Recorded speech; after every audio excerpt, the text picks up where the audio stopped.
Hey, what's up, everybody? This is Don Full or you might remember me as Mayor Goldie Wilson from Back to the Future. You're checking out the Awesome 80s podcast right along with me. Oh, and remember, always vote for Goldie. Go get her, Ray. Two dogs. Don't fuck with the babysitter. Sprocket, old boy, what are you barking at? What do you see? Nerds. Nerds. I'm Batman. Now that's a real badge. I'm a real cop, and this is a real fucking gun. It's not a knife. That's not a knife. That's a knife. What's happening? Hot stuff.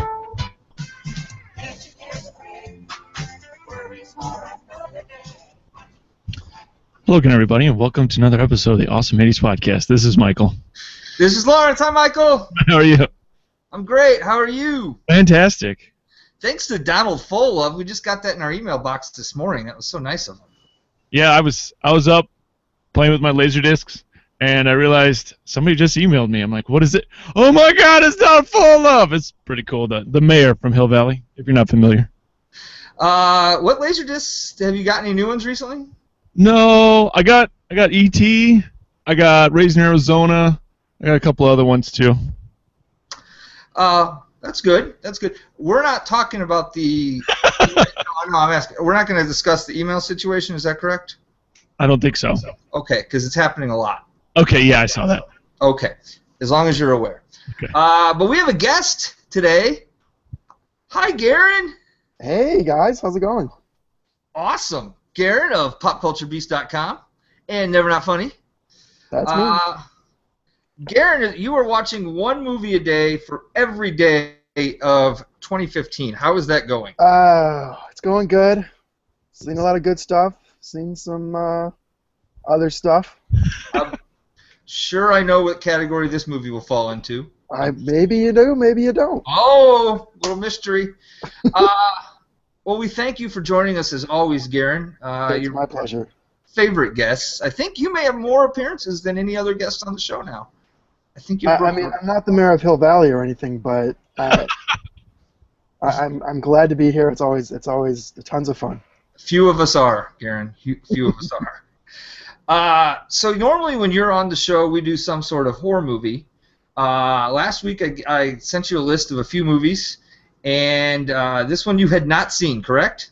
I had not seen it nor heard of it. Okay, so this was one of those, a few weeks ago we did a special on 80s HBO movies, and this was one of those movies that I always saw on HBO, but I always missed the first 20 minutes of it. I think it was maybe 5 years ago when I came across it that I realized that there was a whole section of the movie I had not seen.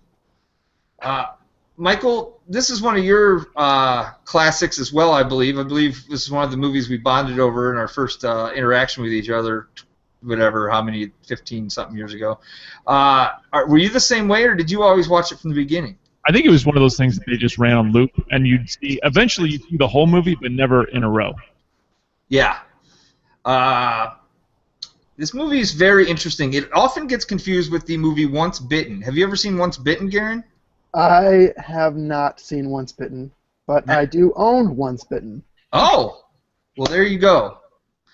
That is a Jim Carrey, I don't want to say classic, because it's not good. It's a definite companion piece to this film. Once Bitten was one of the first movies I think Comedy Central owned, because they would air that nonstop all the time. And a lot of people confuse, when I say My Best Friend's a Vampire to people, they think, oh, that Jim Carrey vampire movie. And I'm like, no, that's Once Bitten. They're different, very, very different, but yet not so different. So we can just get on into it. Well, actually, no, I have a couple questions first. Garon, what is the, and I don't want to put you on the spot, but what's the movie that you had not seen that you were surprised most about how good it was? Oh, jeez. Yeah, I put you on the spot. That was a dick move. What was it? Let me look at my Tumblr. Yes, and you can, if you want to plug that, if you're on the Tumblr, Garon updates it. Do you do it every day? I mean, I know I put it either if I'm watching a movie late, like close to midnight, I'll update it before I finish the movie, just so I have it there for the right day. Okay. Yeah, I put it up there every day. It's every movie I watch. I'll put the poster up and some quick thoughts about it. You got the pleasure of speaking or of being in studio and speaking with Anthony Rapp. Yes. From our perspective, Adventures in Babysitting fame. The best friend from Adventures in Babysitting. Yes. From your perspective, maybe more Twister, even though he's only in it for, as self-admitted, 30 seconds. Well, I don't know if you saw my tweet, but I did have him sign my copy of Adventures in Babysitting. Oh, that's awesome. That is on awesome. Blu-ray. And Mr. Carlson, is interest to you. And real quick, MF Jones is leaving. Thank you, MF Jones. Thank you. You're the best producer on the planet. Thanks, Garen. So Anthony Rapp, Michael, does a baseball podcast where him and his friend go to a new stadium. They're trying to hit every stadium this year, and he is a big Cub fan. So I'm going to start listening to that podcast this week. I just started downloading him as a Cub fan as well. And he's from the Joliet. Joliet, Jake. What's it called? Do you know what it's called? What? The podcast? No, I'll tell you later. I don't Okay, we'll figure it out. It's the Clubhouse podcast. The Clubhouse. Yes, you're right. That's why Garen's here. Yes, the Clubhouse. So that's one I'm looking forward to listening to. And my journey to South Carolina. I leave Sunday. So that'll be fun. Be careful down there. Shark bites. Lots of shark bites. That too. Yeah. I'm going to be staying in a touristy area, so I'm going to hopefully not get to meet the hill people of South Carolina. They're rough. Yeah. So, this movie, My Best Friend's a Vampire. It's a true story. That's what they told me in the beginning. I forgot about that. It opens up with a dream sequence that really reminded me, like, if I didn't know any better, I would say that Kurt Cobain was watching this movie and then when he thought up the Smells Like Teen Spirit music video. It's very foggy. There's lots of high school activities going on. Yeah, definitely the dream. That's when it all started. That's me, Jeremy Capello, sitting inside the tuba. If I appear disoriented, it's because I don't know how to play a tuba or any other musical instrument. I'm not in the band. That's Candy Andrews. She's a cheerleader. I think she likes me. But for some unknown reason, I can't keep my eyes off Darla Blake, musical prodigy. Juilliard candidate, perhaps, but not what you would call centerfold material. In fact, Darla Blake is not someone you would call. So apparently, Garon, periodically, parts of the movie are just going to play without. I love it. It's going to happen. That reminds me that he says that she is not centerfold material, but she's gorgeous. Yeah. So I don't know what exactly they were looking for in that era, but they just threw a pair of glasses on this girl, and now she's the ugly duckling. I know. don't think it works that way. She was in Pump Up the Volume. I think she was the girl who tried to commit suicide. I haven't seen that. I thought she was the girl in the Jeep. No, that's Samantha Mathis. Oh, I'm sorry. Yeah, you're right. You've never watched Pump Up the Volume, Garon? I don't think I have. Oh, that's one you should add. That was supposed to be our first ever episode, and we watched it, and it was so bad that we decided not to do it because we had these great memories of it in high school, but then we went back and revisited it. I think about a year and a half ago, and I'm back on board. I mean, it's still bad, but I realize it's not the. I actually at one time thought this was a good movie. And I was very wrong, and it took me a while to process that it's not a good movie, but it's good at being bad, which are two different. I'm just confirming that I do not own it like I thought I did. So I might have to remedy that if it's on Blu-ray. I think it is. I think I have it on Blu-ray. I believe. I'll have to check that. So, yeah. So, as you said, a classic 80s formula with the ladies is to put glasses on someone and make them nerdy, as you said, Garon, and all of a sudden now they're like, I don't know. I don't know about all that. So Darla Blake, as we just heard, is no one you would call It's kind of harsh, don't you think? That's a little mean. I mean, this guy isn't exactly, great. He was in House, right? Did anyone watch House? Yes, he was in House. He was like Not the movie, the TV show. The TV show, and he was also in Swing Kids. Have you seen Swing Kids? He's in Dead Poet Society. Yes, he is. So, I mean, he had a little career going. Probably still working. My best to him. But, he's really harsh on Darla. I described her as dirty, nerdy hot. Wow. I think the dirty, she has the short hair, which in the 80s, I think you implied you were maybe dirty. Like from the wrong side of the tracks? Yeah, Pretty in Pink style. Okay, yeah. Annie Potts, maybe? Maybe she's going after Dame Annie Potts. Or some kind of wonderful. That was my reference right there. Was some kind of wonderful. Maybe she's a drummer. Not Mary Louise Parker. Yep. Is it? No. Oh, the other one, isn't it? We have this conversation every time we talk about it. I know. Is it Mary Stuart Masterson? No, Yeah. Jennifer Jason Leigh. No, it's the other one. Oh! It's not Jennifer Jason Leigh? Is it? I think It's one of them. Okay. Anywho, we can continue. But he also, the cheerleader's also in the dream also. Yes. She's got the hots for him. Did they not follow up on that? I don't even remember the cheerleader. A couple times, she looked at him in the hallway, and it seemed like they were gonna he was gonna have to make a choice later. Yeah. And then they just you see him or you see her and his best friend talking like he's trying to talk up this girl, so she'll go out with his best friend, and then it just never happens. Another critical '80s teen movie plot point is that the writers write something to lead up to something, and then they're so coked out they forgot about that whole storyline. And they film it, and they're just like, oh, we never filmed it in. I'll leave it in. I mean, You need at least an hour and a half of material. Just leave it in. Shit, it is Mary Stuart Masterson. Well done, Garon. Okay. Mary Stuart Masterson. Okay. Masterson. She was in Bad Girls, right? Wasn't that a thing? Drew Barrymore? Was Sharon Stone in that too? No, Was that it was Western? Quick and the Dead. Quick and the Dead, yeah. Oh yeah, Bad Girls was different. Anyway, Bad Girls was Drew Barrymore, and what's her name from Revenge was in it, I think. What's her name? Why do we keep... I don't know. I feel like I'm brain dead today. Oh, man. Back to the phone. Yep. Nope. Wow, there's too many. Oh, there we go. Madeline Stowe. That's who I'm thinking of, Madeline Stowe. Mary Stuart Masterson, Andy McDowell, and Drew Barrymore. So Mary Stuart Masterson was in there. All right. I feel redeemed. So Darla, we don't see her naked, right? She's just unclothed. We don't see her lady bits. No, we do not. No. But then she turns into a different girl. She turns into, is it Nora? She's also a cat at some points. Yeah. And then we have what only could be described as a cheerleader nun castration situation going on. I don't know. I don't read into dreams. I don't know what dreams mean, but I never want to have that dream. I'll tell you that. He's feeling shame at some level, and he feels he deserves his penis cut off.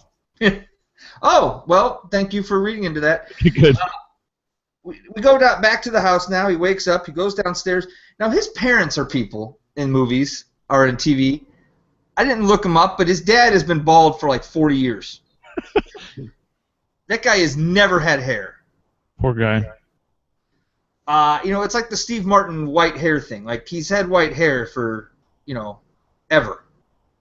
And I feel the same with his dad. I went to look his dad up, and I was like, I don't care that much. I really don't. I just care that he's still bald. His mom, she's kind of the classic 80s mom. A lot of 80s moms were gingers. I don't know why that is. I guess maybe it makes them seem like softer, warming people. His dad just likes to read the newspaper. His mom loves the police scanner. Loves it. And then we get to meet Ralph, who Ralph doesn't seem like a big character, with the exception of the fact that he's in the title of the movie. It's his best friend. He's the in My Best Friend. Doesn't seem like that he got built up enough. But it seems like if you're going to call it My Best Friend's Wedding, or My Best Friend's Vampire, it should be He should be the one narrating, don't you think? Yeah, you think? Or he's the vampire. What? The whole title is all wrong. Yeah. Yeah. All wrong. That's why I'm mad at this movie. They get to school, and they decide, Ralph's he's the sexual best friend, he wants to constantly talk about the boobs. You get the feeling he had sex one time, and he wants. I don't think Ralph has had sex. Okay. I don't think that's happened. But he talks about, like, he comes in there and he's like, you need to have sex with as much random people as possible, especially people not at your high school. I had a friend in high school and junior high, PL, and that guy, all he did was talk about sex. And Man, when he got to camp, he cleaned up. He told us all about camp. I forgot that. I think everyone knew that guy. Hopefully, you weren't that guy, or maybe you were. I don't know. But everyone knew that guy who just would walk through the hallways and just be like, yeah, I do that. Just like very awkward and weird, but you just kind of went with it. I remember a week after we graduated high school, was it Chris R? He talked about how he hooked up. Yeah, he went on a cruise and had a threesome like in a Trans Am. Like, okay, whatever. I was like, dude, you look like Donkey Lips. Like when I see posts on the internet, I'm like, is that Donkey Lips? Oh no, that's still Chris. I mean, I don't understand why people had to lie. Junior high and high school is a very weird place. Garon, you grew up in Michigan. That's Midwestern. Were these same things like a theme in your high school? Where there's, Kind of. I don't think we really had that. We had the braggers. We had the guys that, this one kid was all like, oh yeah, I know Metallica. They're my favorite band, and I know them. I've met them. I'm like, no, you haven't. I hung out with Mars, man. We're cool. I worked with a guy one time, and I knew him pretty well. And but he was very quiet, never opened up. And one night we were sitting there talking, and he goes, "Well, my girlfriend used to be married to Jason Newsted, I think, some guy in Metallica." And I like not the original, but like a later guy. And I was like, "Yeah, you're full of shit." And then no, it turns out that was true. And then I felt like an asshole because I doubted this guy. Because who would believe that? We live in the middle of nowhere, Illinois. Who would believe that this guy's ex-wife lived here? But apparently she did. That is you're in the right to doubt that. Okay, thank you. I felt bad about it for like 10 years, so it's like a weight has been lifted off of my shoulders. So Ralph shows up. Frigid or rigid? Is Darla frigid or rigid?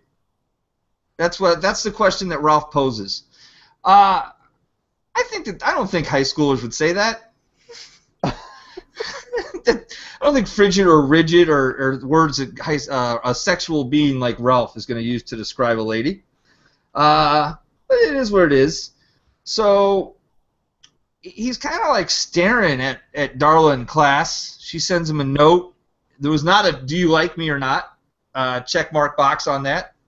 Not one of those post-its. She only folded it like in squares. She didn't fold it very intricately. So if you got a note in high school, I was never cool enough to get a note, I don't think. But if you did, and if it was folded intricately, that probably meant that person liked you. And if it's just a regular fold, you're like, this chick is not into me. So it turns out that our hero Jeremy, right? Am I wrong on that name? Jeremy Capello. Okay. I sometimes forget to write down the main character name. Jeremy, he's a grocery delivery boy. That's something that doesn't exist unless you live in a town with a high V. Okay, yeah. High V's taken over the Midwest. They're doing it, yeah. It's very, very like 1950s style. Gotta take the denture cream. Gotta get people the medicine for their aches and pains. So, grocery delivery boy. He takes the delivery. He sees that hot babe he's been dreaming about, and she wants to sex him up. If he comes back later, she sucks his finger. Yeah. I don't know. I think right away she gives off that feeling of vampiress. Yeah, but I mean, if you're a younger man and you're in high school, like this is kind of what you want. No strings attached. You want to go some older lady, someone who you don't go to school with. In my younger days, I used to read a publication where people would submit stories like this. This doesn't happen. He had to know something was up, but he didn't. He got Ralph. He got his best friend Michael. In high school, if I was gonna try to bang some older chick at her haunted mansion, would you drive and wait in the driveway for me? I would try to discourage you from going because I figure your organs would be on the black market or something like that. Well, it's the 80s. That's sort of, there was no dark web. Okay. No Bitcoin out there. Don't worry about it. So, one other part where he's discussing it with Ralph in the restaurant, and he's not sure he should do it, and then the other table yells, "Do it, nerd!" All right, so Garon, he's there. He's with this lady. Things are starting to happen, and what happens? Like, we get visitors. Oh yeah, those Van Helsing wannabe guys. Yeah. So these guys show up in a rape van. They got binoculars. Professor McCarthy and Grimsdyke, they show up. Grimsdyke is very yes sir, no sir. He's a rube for him. Grimsdyke, his most famous role was being the 15th name in the cast of Cheers. Yeah, he'd be like, gotta write lines for somebody. I think his name was Phil, I think. Okay. But, he was like 15th billing, just sitting there. Every now and then he'd throw in a line like 1 out of 4 episodes. I get the feeling he shows up at cons and he's just like at the random table at these random cons, like selling autographs. And like, I was in Cheers. Really? You were in Cheers? Look, there's me at the bar right there. Here, I got your autograph, $20. Cheers star. Jesus.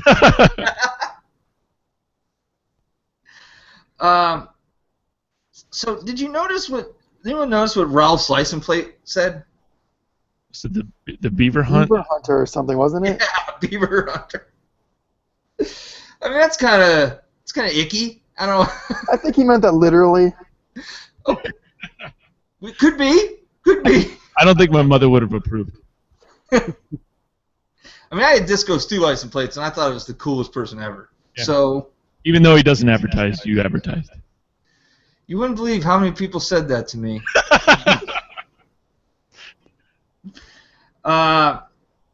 So the professor essentially chases them off, kills this lady, we're to presume, and then blows up her house. Is that an overreaction? I mean, what's she doing to this guy? Well, there could have been extras hanging around in there. He wanted to make sure he got them all. Vampire squatters. Did this movie, you guys are more in the horror genre than I am. Did this movie nail, were there inaccuracies, in your opinion, in some of what we know as vampire lore? I don't think, I mean, the idea that he can walk around in daylight because he's some special kind of vampire is a little convenient, I guess. They talked about live vampires versus dead vampires. Yeah. Do vampires turn into wolves? There are some that shapeshift, yes. They can turn to mist, they can turn to bats. This is why I need to talk to you guys, because these are things that confused me. Look, I've had years of study. Vampiric arts. I love the fact that as the professor's making weapons, he discusses the year 2000 vampire Armageddon, which I assume he was predicting the Twilight series. I think that's my assumption. So he continuously notices a strange man following him around. He makes the assumption that it's a cop and that he's on the hook for blowing up and killing this lady. I mean, could be. I don't know. That the guy who played the vampire, the vampire, he has been in several things. He's always an odd guy. What I remember him from is from Benson, Rene Azerbaijan, yes. Whatever his name is. But then he was in Deep Space Nine as well. Boston Legal. Yeah. Okay. I don't expect you to remember Deep Space Nine, Glenn. It's fine. Nope. Nope. My dad used to punish me and ground me to watch the original Star Trek when I was a kid, so it kind of turned me off of everything. Okay. You're gonna sit here and you're gonna watch this. It's kind of how it went down. Okay. But yeah, he played the friend. He played like the mentor, MODOK. Because I mean, you're gonna need the book. You're gonna need the guide to alternative lifestyles if you're gonna become a vampire. And he knows he became a vampire. He was bitten, so he gave him the book to help him. It kind of reminded me of in Beetlejuice a little bit when they got their book when they became dead. MODOK has 209 acting credits. You go to Hollywood to become an actor, and this guy became an actor, Glenn. Hey, that's awesome. More power to him. He was on Snorks. Come along with the Snorks and the Smurfs. Man, this guy did it all. The Last Unicorn, Punky Brewster, the animated series. Yeah, used to watch that. 315. Oh, I don't know what that is. Okay. It looks like he was in a Smoky Mountain Christmas. Michael's wow. wife and I both love to watch the Smoky Mountain Christmas every year. One episode of DuckTales, Pound Puppies, 2 episodes of Murder, She Wrote. I remember both of those. I remember 5, Miami Beach. Yeah.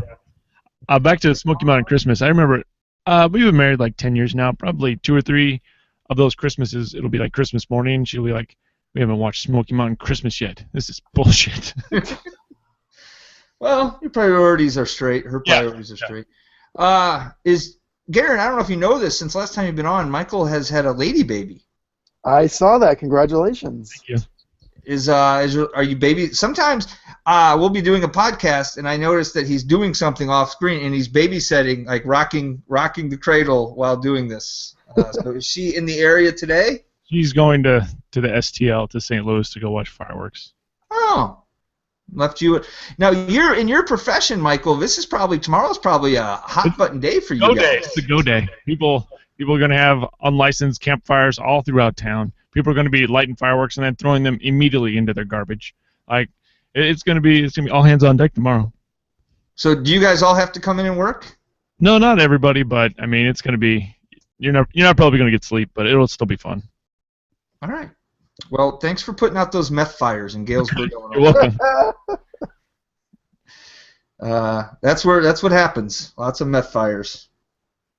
So, back to I blame Breaking Bad. They make it look so easy. All right. So, he wakes up during the sexual experience with Nora, the cat/vampire. He got bit. He wakes up the next day. He's not feeling good. He looks kind of even more pale. Like he looked pale, but then like they made him look more pale. So great job to the makeup. Protein deficiency, Glenn. So we find out. We go back to the school. Darla's talking to her friend. Darla not interested in having sex except for maybe Tom Cruise. Maybe. Did you? You're kind of girly, Glenn. Did you ever make lists of top people in your class that you'd want to bang? Like in high school? Yeah. Oh no. Who would I have shared it with? I don't know. Until I met you senior year, I don't know if I had in our junior year. When did I meet you? Well, it was sophomore year when you were the Jersey guy, but I wanted to keep my distance from you. I mean, I had you and JJ. That was it. So I don't think I made lists of people I wanted to bang because why false hope? What about in the back of your mind? You never had. Oh yeah. Yeah. Okay, cool. Yeah. So he sees this guy following him in the store. Runs into Darla, literally. She still thinks he's kind of a creep, and now she thinks he's weird because he's telling her about the vampire or about the guy chasing him, and I don't know. He just doesn't have a lot of game. You kind of feel like both Darla and Jeremy are both on the same trajectory to be virgins until like that first week or that first month in college, and then that's when they'll meet whoever they lose their virginity to. What are we sipping on there, Garon? This is the world famous Arizona green tea. I'm only impressed with how big of a bottle that is. 42 ounces. There's Did you about get that at 2 the ounces 7-Eleven? left. 7-Eleven? No, this is a Ralph's product. Oh, I mean, I'm sure you can get it elsewhere, but I got it from Ralph's. gotcha. We don't have a Ralph's here. Ralph's so. is Kroger's. Oh, we got a lot of those. Lots of Kroger's. Even got a ghetto Kroger. Which is still pretty nice. It's by one of the colleges. It's still It's pretty not nice. Okay. They don't even carry Coke Zero. They told me because our clientele doesn't drink it. Okay. Ooh, what does that mean? That means Kroger doesn't have clientele. this particular Kroger has clientele. Oh. Every other Kroger in town carries it. Is that where the meth fires happen? Yeah, in my town, yes. So they saw a lot of Mountain Dew is what you're telling me. Yes, extreme. So he goes home. Now, did I miss it? He hasn't talked? No, okay, he hasn't talked to the guy yet. So he goes home. He starts making a protein shake. He adds some meat, some blood. It's fine. Decides it's too gross. Poor bald dad shows up, drinks it, gets sick apparently. Goes back to his room. There's lots of dogs outside. Now, is that a thing? Dogs? Do vampires attract dogs? I don't know. I thought that was the vampire guy just sitting there watching him. There was like a group of dogs. Well, I thought vampires attracted dogs to protect them while they slept. I thought that was part of it.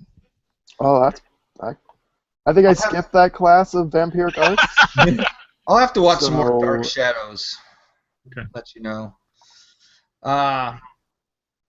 So he finally gets to meet MODOK. He explains that he's a part of a secret society. Now, my wife, born in the late 80s, much younger than myself, not an 80s movie fan usually. She did enjoy Night Shift last week. I made her watch Night Shift. So usually before she goes to bed, she'll watch like an hour or so, or maybe 15, 20 minutes. She put almost an hour into this last night, and I was shocked. I know she thinks less of me, again. Every day it's like, I've made the worst decision in the world. I keep getting worse. I don't think she thinks. I mean, I think that's pretty harsh, Michael. I'm offended a little by that. No, I'm sure she loves you, but I mean as far as your entertainment choices. Yeah, that's probably true. I watched Pretty Little Liars with her. I mean, it's a give and take. Oh, I was literally just going to say it's a give and take. Which, by the way, Pretty Little Liars, not a bad show. One of my coworkers, he watches it with his daughters. With his daughters? Yeah, but I think he watches it for different reasons.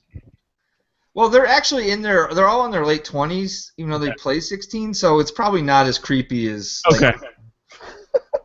I had a friend who used to watch Hannah Montana with his daughter, and that was creepy to me.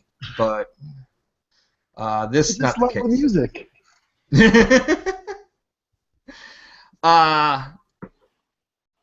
So where were we? MODOK, he's a wolf, he's undead, secret society. I don't believe I'm a vampire. Yeah, Garon, if a guy shows up in your room at the middle of the night and says you're a vampire, well, you're probably going to be excited, right? Like, that's probably great. That's fun times.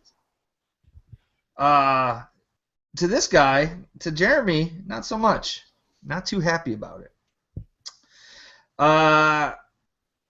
So he tries to explain the way to do things. Really not working out so much. He's a denier of it. So he takes driver's ed. They get chased by the professor. Car accidents happen. We assume the driver's ed teacher got beat up. We don't know. They left some things to the imagination. I feel like he once he gets bitten, he has this extra level of excitement about himself, of like this extra level of confidence. So he's gonna go for it. He's gonna go and ask her to go on a date with him. Well, Carissa pointed out real quick in the driver's ed scene, don't driver's ed cars have student brakes? Like why didn't the teacher just hit the brakes? Some school districts don't have as much money as yours, Glenn. This is what? I mean, you assume California? I mean... They do all right there, you think. That's before they legalized the weed for the medical, Now, Garon, you can't even use your water for a shower. I hear. I mean, what's No, going I had to go find puddles in the street. on? We have a lot of rain here, like an unbelievable amount of rain. It's like I Mad would Max love to here. give you some. Please do. Send it over. It's ridiculous how much rain has befallen the central part of this country, and you poor people out west, nothing. Nothing. California problems, man. So he ends up asking out Darla on a date, as you stated, Michael. He realizes he doesn't show up in mirrors, and then, lo and behold, who knew Kathy Bates was in this thing, huh? I guess one of the things I really like is, man, this mirror's broken. Was anyone surprised when skinny Kathy Bates opens the door? I had no idea she looked so normal and was ever that skinny. I mean, this can't be more than like 3-4 years before Misery. Yeah. She had some tough times. Yeah. But you know what? That's when she got famous, so good for her. Cocaine's a hell of a drug, Glenn. Did you notice that the street sign at Darla's house is a neon, like lit up in neon? I mean, where I'm from, you know, we're lucky if people paint the number on their house or whatever. I'm not saying we're like hillbillies or anything. I'm just saying, who has a neon street sign? How 80s is that? And also, I kind of want one now. But he shows up, and they're pretty impressed with him. The parents, I mean, they like Jeremy. They think maybe he might, you know, they take their picture. They're excited. Dad offers him liquor. Always say no. It's a good idea. Just always say no. Always say no. He doesn't show up in the Polaroids, though. Stupid So, kid. they go, they get some pizza. Can't eat the garlic. It's kind of hissing. Weird. And then they go to Necking Point. We didn't have a Necking Point in our town. Garon, did you guys have a Necking Point? If we did, I'd never seen it. Like, it seems that Necking Point is like so prevalent. Why in movies? But I don't know of any Necking Point. Isn't that creepy too? Like, you're in a car and then you know like someone's also in the next car and then the next. I don't know. It seems like some weird sense of voyeurism that I'm not down with. Yeah, I don't think we ever had anything like that in my. When did that start? I know they did that in the 50s. Yeah. In the Blob, it happened. You would think that. You'd think. I don't know. I mean, I guess it turned into swingers clubs. Like, if people really into necking in the 80s, like, you know, they grew up and now they want to go to swingers clubs with Jerry Ryan. Every town in America, Glenn, I'm telling you. Jerry Ryan, she was on a Star Trek, right? Okay. Yeah, she was 7 of 9. Yeah, that's right. Voyager. Here's a little known fact you might not know, Garon. She helped Obama win the presidency. I did not know that. I'll tell you how.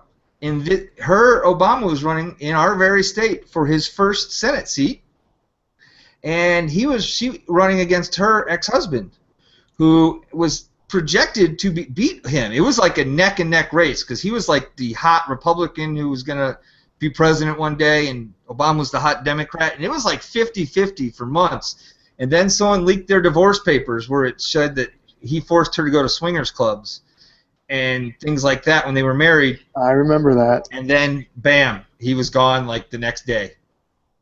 Boy, it's really rare for Republicans to have sexual, controversy. I don't think anybody. It never happens. Never happens. Yeah, I mean, I think the most surprising thing about that story was that his sexual deviancy, like that he wasn't completely against gay marriage, and then it turns out he was having a gay relationship. I think that's the most surprising thing, is that his sexual deviancy was actually with a woman. Because where I'm from, it tends to happen where they hate everything about the I just screwed it up. LGBT. They hate everything about gay rights, and they vote against them, and then it turns out that they are having several affairs with their staff members. I think that's man. LGBT. I don't know why I screwed it up. They're difficult letters to remember. They are. They really are. So, You At this forgot point, Q and R and S and all the what other letters that have tacked on to the end of that. they just keep adding letters, Garon. They do. You know what? Everyone deserves a chance. Everyone deserves a chance. So, speaking of which, how many people did people unfriend on Facebook this week? Real quick, just to throw that out there. I hit a bunch of people.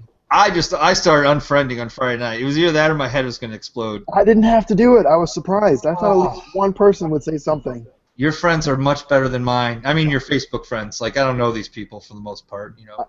They must be. It was shocked. Even my religious friends were okay with it, which that surprised me. I was ready for a fight, and I didn't get one. I was kind of let down. Oh, wait a minute. You were. Oh, I unfriended people who were for it. I'm sorry. We went. Oh, I kid. So, he leaves her at necking point. He has to leave her because he wants to bite her. He wants to basically tear her apart. He realizes this is bad, so the next best thing is just to abandon her. Luckily, her friend's over there doing some heavy petting next to him. So that poor guy, huh? Friend's guy. Oh, man. Now I got Darla. She's frigid, I hear. She's got to join us. And he goes straight to the all-night butcher. He picks out a lot of meat, Michael. A lot of meat. When he's making out, he notices that that's when the teeth happen, and it's one of my favorite parts of the movie here, is when he's got the teeth, and he's all of a sudden he realizes he's a vampire, and he notices that he has a taste. Check for 3 T-bones, and 6 chickens, please. What else? I'd like a quart of pig's blood. What was that last one? A quart of pig's blood. Quart of pig's blood. A pint. Pint of pig. How much for just the blood? $2.59. Thank you. First time, huh, kid? I guess my favorite part is he does the first time, huh, kid? So you get the feeling that he might have had experiences with vampires before at the butcher shop. Yeah, I think so. I think that this is obviously a thing that vampires do. You know, vampires don't want to just... Vampires are people, too. You know, it's a few bad eggs where we're all like, oh, all they want to do is tear people's necks apart. You know, he just wanted to drink some his blood beer. What's for you, man? When I used to think about this movie, one particular scene of events is my go-to always in discussing this movie, and that is the montage. Now, this movie is very light on montages. 80s teen movies average about 3.6 montages per movie. This one only, I believe, is this it? Is this the only one? Yeah, they got. I guess there's a few other montages, but this is the one where you think of, especially like this song, like the Nuclear Science "Gotta Wear Shades" song. This and maybe like the Day Bow Bow, like from Ferris Bueller's Day Off, like that. Close Your Eyes, and maybe Tears for Fears. Everybody Wants to Rule the World. Like those are like the 3 songs when you close your eyes, you're like, these are 80s movie songs. Yeah. Bump bump. That was success. Bump bump. Day Bow Bow. What are those called? Bump bump. But yeah, Future So Bright is definitely prevalent in a lot of 80s movies, and this is one of my favorite Future So Bright. You know, he's sitting there, he's drinking blood beer with his vampire buddy, who only ages a decade for every year. This blood's for you. That's a classic line, right? Huh? All these great people, and then MODOK mentions this one random girl's name. You're like, what? Is she famous for something? I was like, no. But he just knows. You can't remember. You can't forget a girl like that, you know? So this scene basically, a good montage, Garon, advances the story forward through song and action. And this if I study montages, they're my favorite things of 80s cinema. And this movie, the montage was shorter than I would like it to be. However, at film school, the montage in the 80s film. Now I know from watching this montage that he's grown comfortable in the role. We went from him almost, eating his girlfriend's neck to drinking, beer blood or blood beer. Whatever, yeah. Blood beer. That's smart. That's right. Strike that. Reverse it. And he's comfortable being a vampire now, and all done with this 2.5-minute montage. And you got some great clothes too. Great clothes. Nice blazer. So at this point, it's time for MODOK to take off. You're ready, son. You're ready. So he's going to take him off. He leaves the vampire guru, as I called him, gives him was it a Beamer? Mercedes? I don't know. It gives him a Beamer, yeah. Gives him the Beamer. And that's just how it goes.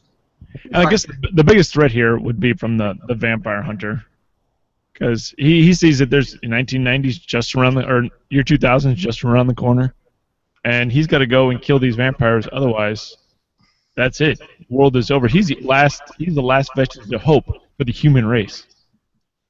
Now, I have a quick question. Let's talk about this movie. Does it have a deeper meaning? Because there's two things I thought of. First, is communism just a red herring? I mean, his name's McCarthy, right? The hunter? Is he symbolizing 1950s McCarthyism? And he's trying to wipe out... This movie's deep. Am I making it too deep? And then, of course, with the parents, they think he's gay. This is not a topic discussed a lot in 80s cinema. And they're okay with it, it seems. Yeah. I mean, good for them. It just so is this movie a whole metaphor? Is vampirism a metaphor for homosexuality? I think it's about communist gays. Exactly. So, Exactly. Garon, you're on my level, and I appreciate that. Another good trait of an 80s teen movie is that you can give it any meaning you want, and it works. It's so bland and vague that I could honestly probably sit here and make a case for both homosexuality and communism, or both, as Garon pointed out. I mean, the McCarthy name, that can't be a mistake, right? Maybe. It's a whole different kind of Red Scare. The different, yeah. Damn it! I was gonna go in a similar direction, so we're even now. He's equally as close-minded. So communism could be a red herring. Parents think he's gay. Ralph and Jeremy make up because they had a falling out over the whole vampire thing. We've kind of skipped over that for good reason, I think. And then Ralph gets kidnapped by the professor, McCarthy. Because they know that he has to be the vampire, because it was his license plate, it was his bumper sticker they saw, so it has to be him that was a vampire, not his best friend. Right, the vampires are chasing the beaver hunter. Yes. The vampire hunter's chasing the beaver hunter. So, Professor, are you playing soundboards? What's going on, Michael? No. Do you hear that roaring? Yeah. That's a motorcycle in the garage underneath my apartment. California living, man. Live California show, guys. living. California living. So now we get a car chase that ends up destroying the Beamer. Rape Van seems to do okay. Oh man, they do like this giant flip with Carla's in the car. They do this giant flip, and everybody's just okay. Everyone just keep driving. Hey, they got stunt doubles. Everyone's fine. Yeah. So Darla ends up stealing a cop car after they get arrested. That's when you know the girl's all in, when she steals a car for you. It's very true. I don't know if I've ever had a girl steal a cop car from me, so I don't know. I don't know why I kept thinking that this movie took place in California. This took place in Houston. They mentioned Houston. Oh, yeah, you're right. You're right. So, yeah, this is, Houston was a budding film community in the mid-'80s. There was this movie, and, Twins references Houston. Yeah, yeah. That's all I got. So there's a chase through a cemetery. Nora comes back. A bunch of vampire ladies seduce McCarthy. They want to take Ralph to hollow ground, but I guess they just Jeremy knows which church they're going to, I guess, and then he ends up stopping in the very last minute to stop them from stabbing him in the chest. So McCarthy's a vampire. MODOK comes back. Jeremy makes the choice. He's going to stick around with his people. Do you think he's going to infect Darla? I mean, there wasn't a My Best Friend's a Vampire 2, so we don't know. But wait a minute. Is vampirism AIDS? Oh, all right, I'm reading too much into it. So many levels. Mom and Dad, although they were okay if he was gay, they seem happy that he's with Darla. That's basically it. That's your movie, folks. It's a great 80s ride from my perspective. So, how many days has it been in this year? Is it 150, 160 days so far, Garon? I am on, today will be 184. 84, wow. Yeah. So, how shitty is this movie to you? You know, it's not terrible. I was expecting it to be terrible, but it's got its charms. It does. It's got its charms.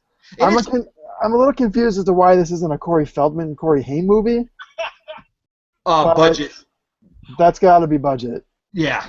Because it's pretty much got them written all over it. It really does. But you don't really want to go down that rabbit hole. When you sit and think of all the buddy movies you wish Corey and Corey are in, at least from my perspective, it ends up being a bad day.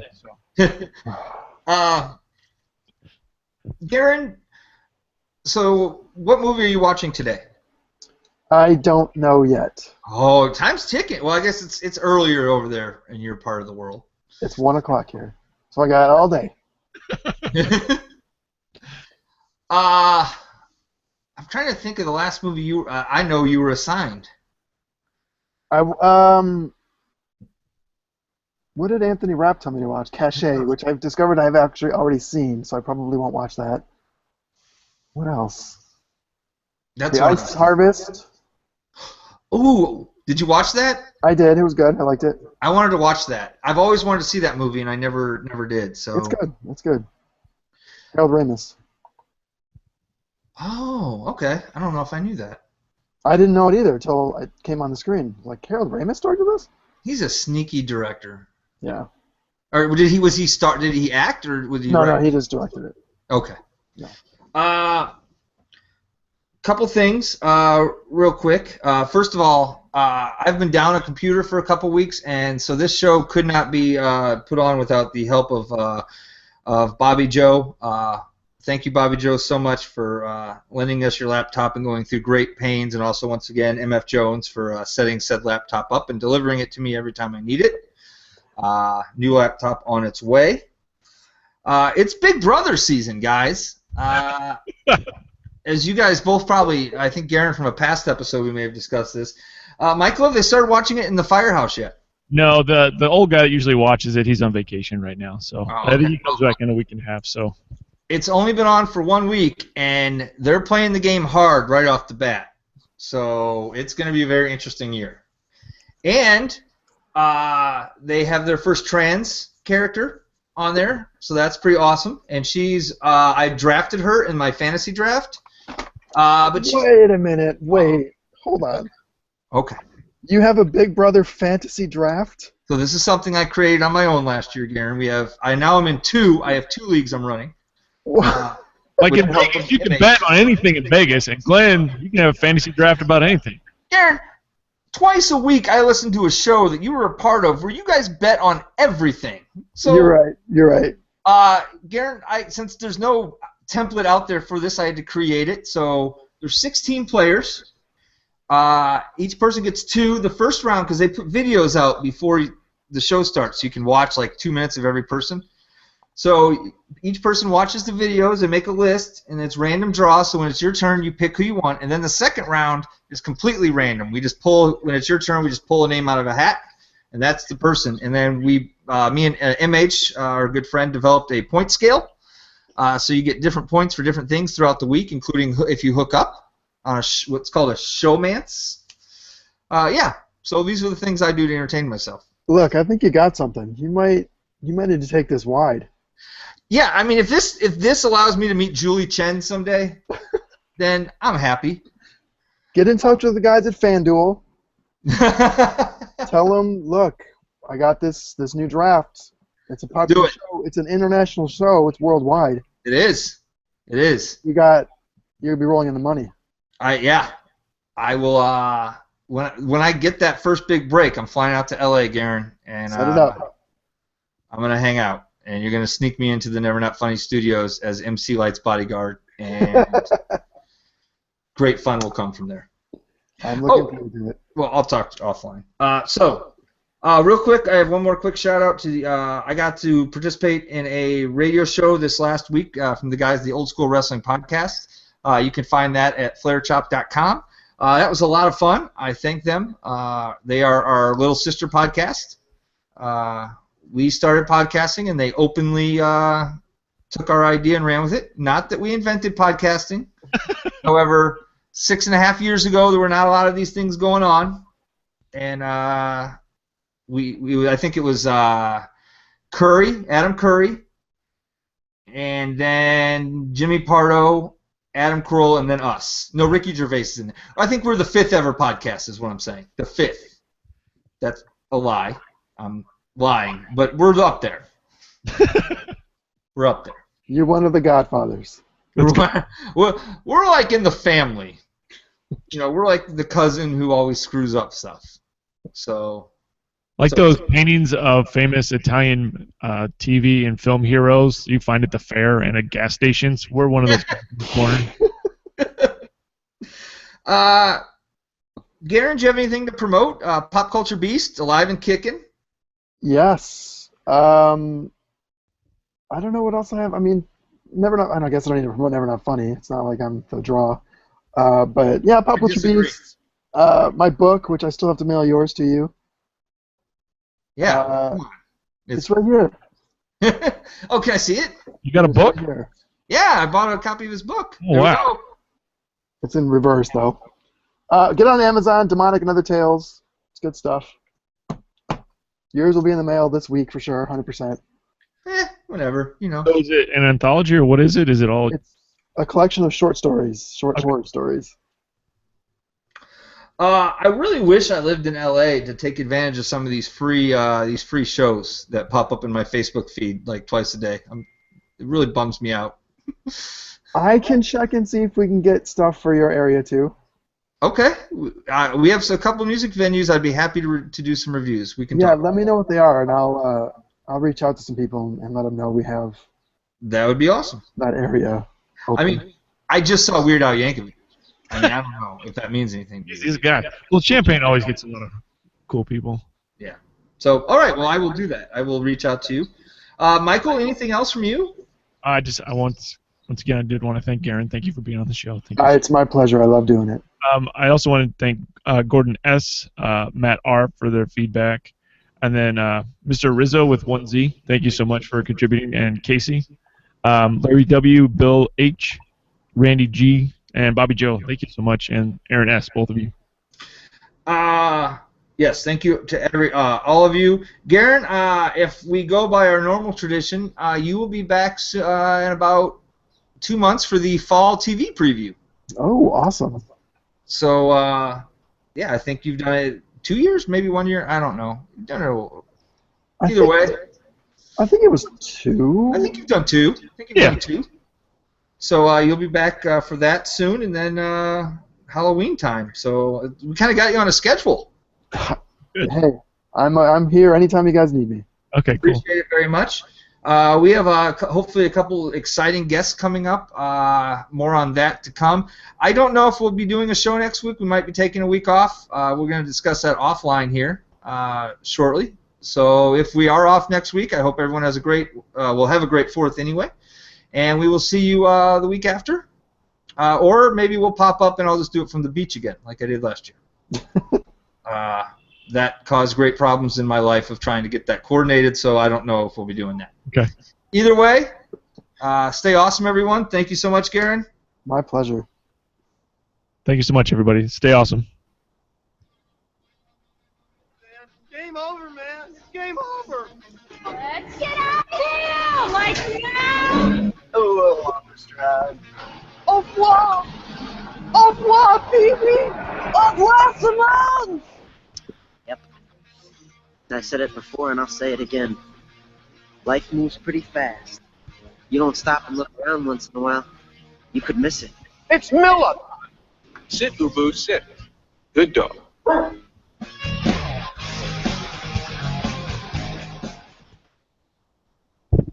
Okay.